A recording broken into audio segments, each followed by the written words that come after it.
All right, now we're going to the street to find out what it takes to live in Nigeria today. Remember, Paul, like saying that price of goods and services are on the high side. Families are finding it difficult to feed. But let's get straight down to the street to find out the pulse of Nigerians and how they will suggest that we living in Nigeria will survive. Let's see what they will say on this particular edition of Viewpoint. I am Wilson Marshall. Let's go to the streets. The harsh economic reality that we are facing as a country is not something that has not happened before to us historically. We had the SAP crisis of the 80s, and then we had downturns in the economy. We've had like 2-3 cycles of downturn in our economy. But the problem is we have not managed to implement the lessons learned during those hard times and implement them when we have plenty. Of course, of recent, we had so much money that we had to go for cash debts cancellation. We paid all our debts and all of that, but with less than 20 years, we have even doubled the debts that we cancelled a few years back. So what is the way forward? The primary way forward is for governments to realign its policy, first towards production, secondly to become more people-oriented in the policies that we are. So there's this battle between the big corporation, foreign direct investments, and the rural farmer, the regular man in the street, the woman in the market. So should have policies favor those who will bring this foreign direct investment and bring more, create more jobs in quotes, or focus on what we already have. The first measure would be for us to go back to what had always worked for us. We must go back to the farm. And we have to now find a way to provide security in such a way and manner that our people can go back to the farm. We have to bring down the cost of food. Once we resolve the issue of food security, we can then move to production, can move to growing our economy and having disposable income available. But first, we must find a way to go back to the farm. For the survivor of the hardship in Nigeria, I want to say, first and foremost, we need God. Because at this critical time, the decision we take matters a lot. That is why we need God. Being a clergyman, I will tell you that Isaac, Genesis 26, he almost took a decision that until God appeared and said, don't go to Egypt. It was during famine. Ruth chapter 1, Naomi, Elimelech, and the 2 sons left Bethlehem. They took a wrong decision. And also many others, 2 women in 2 Kings chapter 6, ate their sons because it was a wrong decision. It was an hardship. So I want to say to everyone out there, be careful of the decision you take this period. Allow God to lead you. Secondly, cut down your costs. When you see things are going tough, are going hard, I said to people, you don't need to eat 3 times a day now. That even God fed Elijah twice, not 3 times, as rich God is. When Elijah was going through this hardship because there was a close of heaven for 3 years and 6 months, what God was used to feed him was 1 set of meat, bread, and meat. So don't be looking for variety of food. Whatsoever you see, use it to take care of yourself. And also, you must also know how to manage the little that comes into your hands and to make an adjustment. Adjustment is the most important. You must make an adjustment.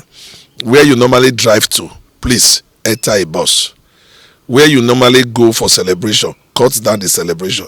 You don't need to eat a chicken now. Buy egg if you can afford it. So you just cut down some things. It will help you. In Nigeria that is so blessed with natural and human resources, we will not have expected that we're going to go through all of this. But unfortunately, this is where we are. First, you have to accept the reality that things are tough. And secondly, you have to accept the fact that you have to help yourself. There's nobody coming to help you. When you accept these 2 things, then you'll be out to do anything legitimately to survive the life. You see, it is not really different from what is obtainable in the Western country, but I think pride and ego are part of the issues. And this is why I said I could link it up with the apprenticeship, in our society today. There is really no hard and fast rule to, earning a living and moving forward. A lot of things are still available in this country, but we find it very difficult nowadays to get cheap labor to hire. The boys are not willing to work. Everybody taking to Yahoo. Everybody want to earn the big money without thinking of how to work for it. So this is what is actually a bane today. But if you ask me, there is 1,001 thing that people can do to survive. If you accept that things are tough, and the only thing you can do is to remain on top of the toughness. There are many jobs. For us that are employers of cheap labor, you find these guys not available. And when sometimes they come, they are out to steal the money and not wanting to do the job.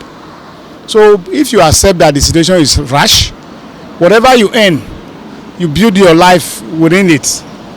You will move on to tomorrow. The only thing that's permanent is if you don't accept that things are tough. If you accept things are tough, then the permanent thing is change. It is a fact that Nigerians, generally are going through very tough economic times. It's obvious that the cost of living is going very high. It's obvious that inflation is going really very high. Food insecurity is at its all-time high. And these are the general complaints that we have. But more than complaining, what can we do as a people to have some level of hope or some succor for the future? What I always tell people, and what I try to do myself, is to develop a skill. There must be something I should be able to do with my hands or with my mind or my brain, as the case may be. So what I tell young people is that while it is good and it is necessary to go to school and get educated, it is also even more expedient to get a skill. And I like digital skills, because for digital skills, I don't have to have an office. I don't have to rent an office space, or to buy equipment to be able to offer digital services. I could be a web designer. I could be a data scientist or a data analyst. I could be into cloud computing or cybersecurity. There's a whole lot of digital skills or soft skills that I could grab along the way for almost free and become self-sustaining or become productive. So that is my advice. No matter your age group, no matter your level of education, there is a skill you can acquire. And for those who don't really care about technology or about digital skills, I think learning anything that you can do with your hands by yourself is what is going to set you apart tomorrow.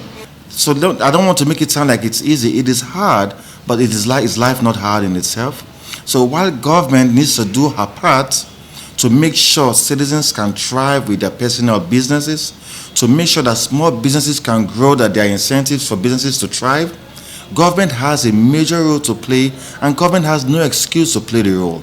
But we also have a role to play as citizens. The thing is really affecting everybody. It's telling everybody. But the fact is that we Nigerians, we know how to accommodate everything that comes our way. I think everybody just smiling, and at the same time we are still crying. But there's no truth about it. There's nothing we can do. We just have to toe the line of peace and see how we can create an environment that things will be easier for us. The life, this country today, is very, very difficult to that extent.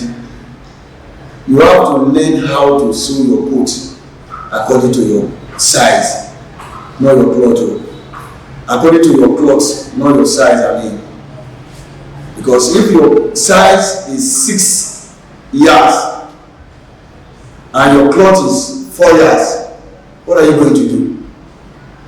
So you have to manage it the way your cloth is. I think that is the best way so far as this Nigerian economy is concerned. So do things, don't do things beyond yourself. And don't do things your mate are doing. Learn how to do things on your own. Don't copy anybody. Anything that you know that will give you pressure, stay clear from it. So if you are supposed to go to Lagos with flights and you think that thing you are going there is very, very important, you don't have money for flight, take the available bus. Automatically, you still get to that place that you are going. But if you say you want to imitate or you are living the kind of life you are living before you say you want to still start living that kind of life, my brother, it's going to be a two things.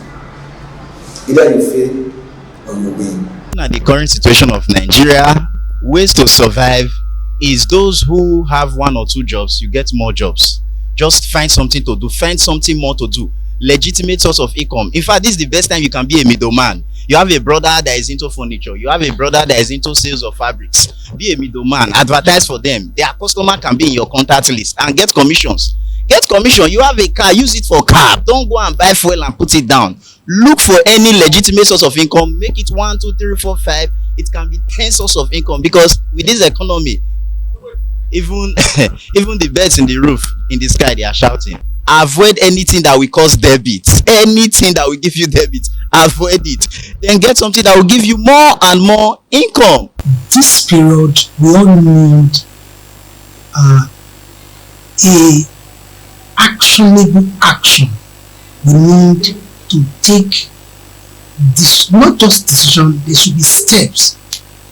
And when I say all, I'm talking about in the part of government and even the individuals like us. And one of the actions that needs to be taken now is there should be cutting down cost generally. And sometimes you ask, cutting down cost in a costly economy, what do you actually cut down? Probably you have to avoid luxuries and try to see how you can manage the resources within our reach.